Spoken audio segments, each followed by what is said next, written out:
मी आज तुम्हाला घरी ना साय लावली होती, साईचं दही, म्हणजे ती सायच होती भरपूर जास्त, त्याची कढी करणार आहे. ह्याच्यात थोडंसं मी दही टाकलंय आणि ह्याच्यामध्ये मी पीठ टाकणार नाहीये. तर बघू आता कढी कशी होती. पीठ वगैरे टाकणार नाही आणि पाणी पण ॲड करणार नाही. तर हे जे दही आणि साय आहे ना, तर हे त्याला मिक्स करून घेते आणि नंतर दाखवते तुम्हाला फोडणी वगैरे देताना.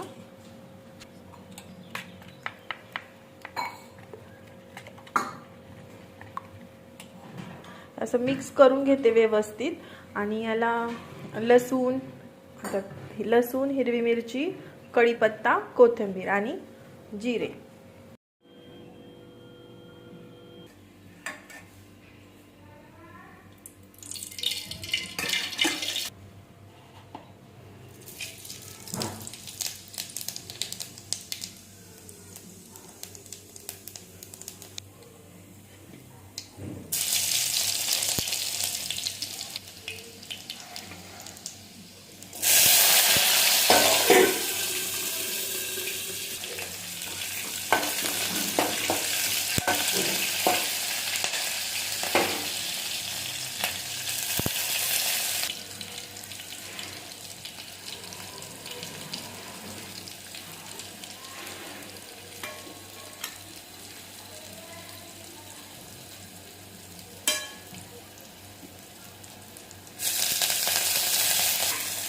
आता हे जे साईचं दही आहे ना, ते देते टाकून. ह्याच्यामध्ये पीठ नाही टाकलं मी.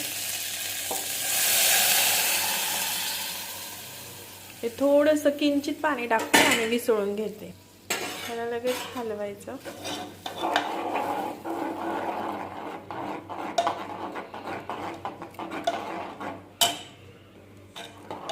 कढीला अशी एकसारखी हलवायची. गॅस मध्यम करायचा, मध्यम बारीक, जास्त मोठा पण नाही करायचा.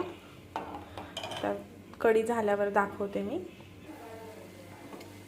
हे बघा, कढी आपली अजिबात फुटली नाही, काय नाही. ह्याच्यामध्ये ना पाणी नाही जास्त आपण टाकायचं, म्हणजे पाणी टाकायचंच नाही. मी किंचित पाणी ते विसळून घेतलं.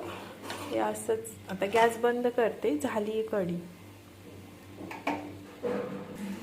खूप सुंदर लागते अशी कढी. नक्की पोळी सोबत खूप छान लागते खायला. तर बाय बाय.